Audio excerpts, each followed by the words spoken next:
Are you a content creator and you want to start posting photos in the TikTok app?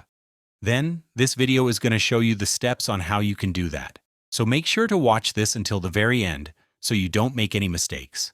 The first step is to open the app on either your iPhone or your Android device. It doesn't really matter because the steps are the same. So once we open TikTok, you're going to tap on this little plus option at the bottom center of the screen in order to open the TikTok camera. And there are two ways of doing this. The first way is by selecting the photo section, taking a photo, and then add your filters, effects, and all that other stuff. But I suppose that you have the photos in your gallery already which you wish to upload. So for that, we're going to tap the photo gallery icon at the bottom left corner of the screen, and then select one or multiple photos for your post. You can add multiple photos on one screen and create a collage by checking the Use Layout option, but I'll uncheck this because I'll create a regular photo slideshow. So I've added the photos, and I'll go over to the next page.